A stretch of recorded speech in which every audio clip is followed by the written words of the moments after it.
Olá, meus alunos e minhas alunas do 8º ano, eu sou a professora Robervânia e o conteúdo da nossa aula de hoje é reprodução em animais. A nossa aula de ciência, vocês irão encontrar esse conteúdo no capítulo 2 do livro de vocês. Vejam o vídeo até o final, façam suas anotações, tire suas dúvidas, pois ele irá auxiliar vocês a responderem o 11º caderno anual, ou seja, o primeiro caderno de atividade do quarto e último bimestre do ano letivo de 2021. Animais vertebrados. Os vertebrados, ele tem uma fileira de ossos chamada de coluna vertebral. Os animais que têm uma coluna vertebral são chamados de vertebrados. Os animais vertebrados são classificados em mamíferos, aves, répteis, anfíbios e peixes. Vou estar falando a característica de cada um no próximo slide. Esses animais vertebrados, eles se dividem em 5 classes, que foi as que eu citei anteriormente: mamíferos, aves, anfíbios, répteis e peixes. Quais são as características desses animais vertebrados, os peixes? Eles são animais aquáticos que possuem a pele coberta por escamas. Eles também têm a capacidade de respirar embaixo da água. Exemplos desses animais vertebrados: peixes. Nós vamos ter tubarão, sardinha, o peixe palhaço, cavalo marinho e etc. E os répteis? Os répteis também são da classificação dos vertebrados, que podem ter a pele coberta por escama ou por uma carapaça. A maioria dos répteis, eles são animais terrestres que nascem em ovos. Vamos citar uns exemplos de animais desses répteis. Nós vamos ter a cobra, o jacaré, a tartaruga, a iguana. E os anfíbios também são animais vertebrados. Só que eles têm uma pele lisa e úmida. Por isso eles vivem perto de locais com água, como rios, lagoas e mar. Uma característica dos anfíbios é que eles nascem na água e se desenvolvem na terra. Exemplos desses animais anfíbios, vertebrados, eles são o sapo, a rã, a perereca, a salamandra, a cobra cega e etc. E as aves, o que nós podemos citar como características, além de elas serem vertebrados, animais vertebrados?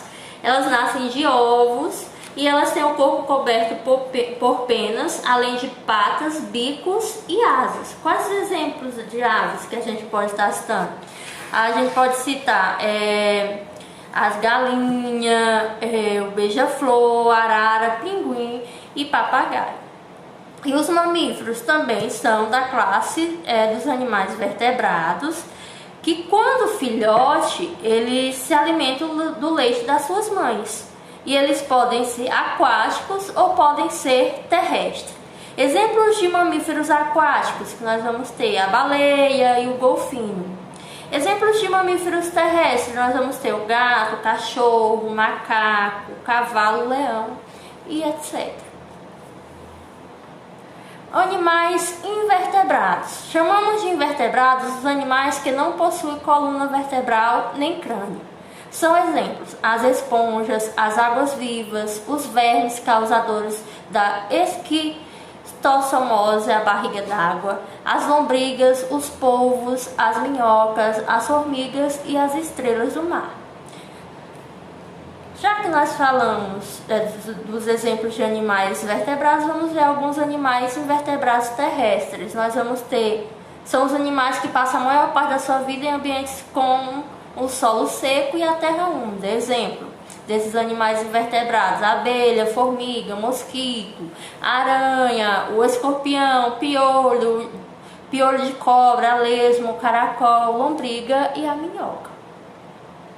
Animais invertebrados aquáticos são os animais que podem ser encontrados em todo o mundo, tanto em água doce como em água de rios e lagos, quanto na água doce e salgada, como mares e oceanos. Exemplo: crustáceo, água-viva, o polvo, coral, estrela do mar, as lagostas, anêmonas e a libélula. Já que nós citamos a característica dos animais vertebrados e invertebrados, vamos falar da sua principal diferença. Os animais vertebrados, eles possuem uma coluna vertebral, por isso que eles são chamados de animais vertebrados. Já os animais invertebrados, eles não possuem coluna vertebral e ficam assim conhecidos como animais invertebrados. Então, a principal diferença entre os animais vertebrados e os invertebrados é que os vertebrados possuem coluna vertebral e os invertebrados não possuem coluna vertebral. Reprodução sexuada nos animais. Nos animais, incluídos os seres humanos, a reprodução sexuada envolve o processo de meiose. O processo envolve os gametas, que são células reprodutivas, haploides. Os gametas masculinos são os espermatozoides e os femininos são os óvulos, ou seja, 2 gametas, né? Aqui, ainda falando sobre essa reprodução sexuada dos animais, em raras exceções, como no caso das minhocas, os 2 gametas são produzidos pelo mesmo indivíduo, causando assim um processo de autofecundação. A esses indivíduos nós damos o nome de hermafrodita.